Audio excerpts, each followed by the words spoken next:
All right, testing one, two.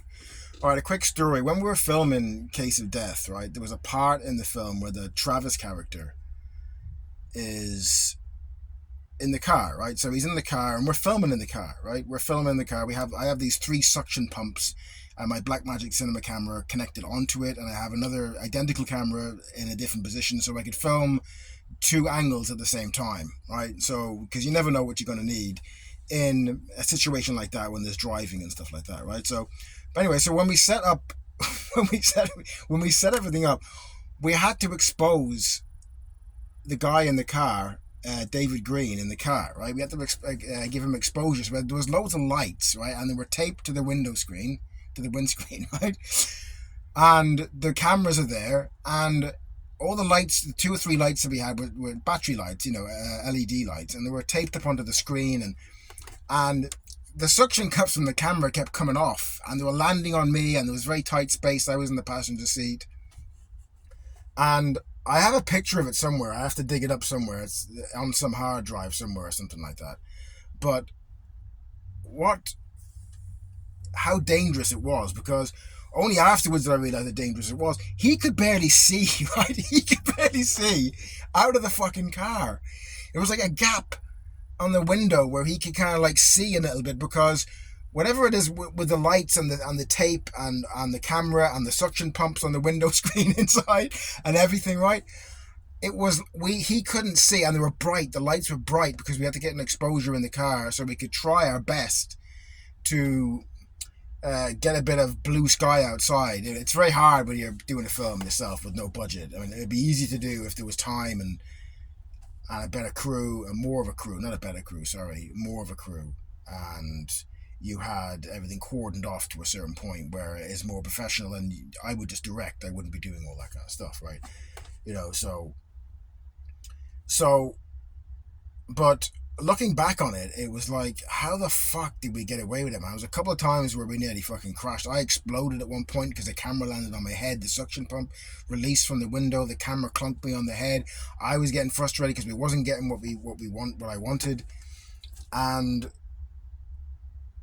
so the reason I mention this is that, like, sometimes when you're doing things, when you're making movies and stuff, you get into this mode of William Friedkin talked about it when he was filming the French Connection, and that he would never do what he'd done before. You get into this mode of kind of like that you're on this energy buzz, and you're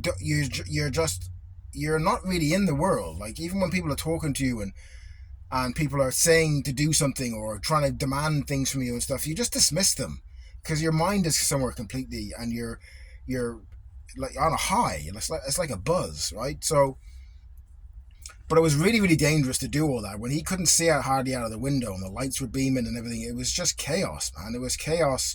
So the Case of Death is nearly finished. Like, I was editing a bit the sound there today, and there's like 50 seconds left of this 35-minute movie. 50 fucking seconds. Right, and I've never done sound design before at all, but I really like it. I listened to it now a good bit. I watched it there a minute ago, and I'm listening to the film, and I'm looking at the film, and some stories in my mind are coming back. I've kind of like, when you watch something, it's different from when you make it, because you can think peripherally around the whole scene, whatever it is that you're doing.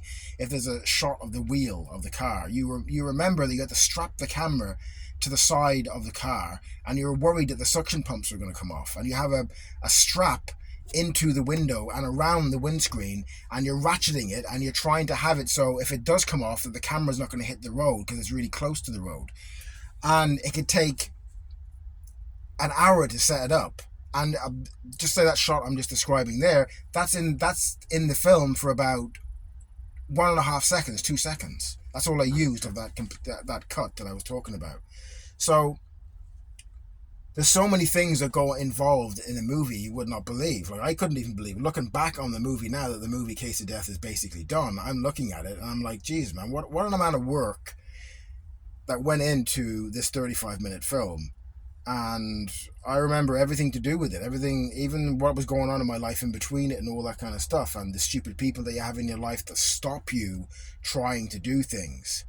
And they don't even know they're doing that because they're self-centered, and they're not doing anything themselves other than getting fake tits or whatever, and they're a hindrance to you, to your life, right? And you don't know that because you believe the razzmatazz, like most men do, like some women do too, right? So, but a film that size, The Case of Death, it was stupid to take on a film of that size with no very incredibly low budget, not even low budget. It was just, my own funds doing it.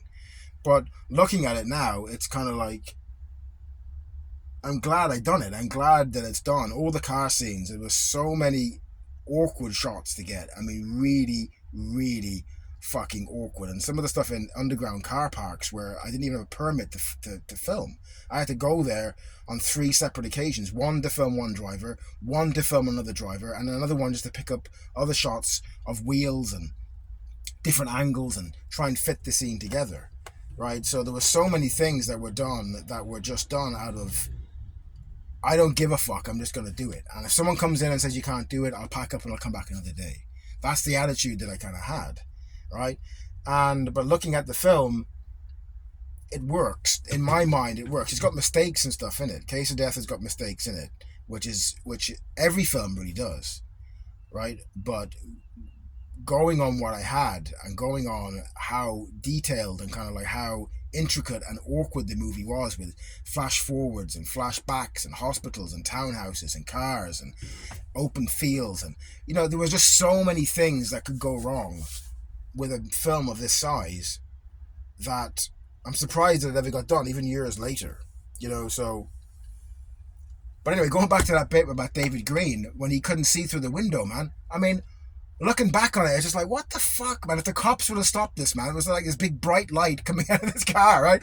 And lights were falling off, cameras were falling off. Where I was trying to hold them on, I was trying to focus everything, trying to pull focus, trying to direct it, trying to say things to him. It was chaos, man. And that was just one little tiny instance. There were so many instances of things that went wrong, that didn't work, that did work, that didn't work, and oh man, it went on and on and on. And the amount of work of strapping cameras to cars to get these weird kind of angles and get weird kind of like visuals for what I thought I needed at the time. And I think it works pretty good. Might not be everyone's cup of tea. Anyhow,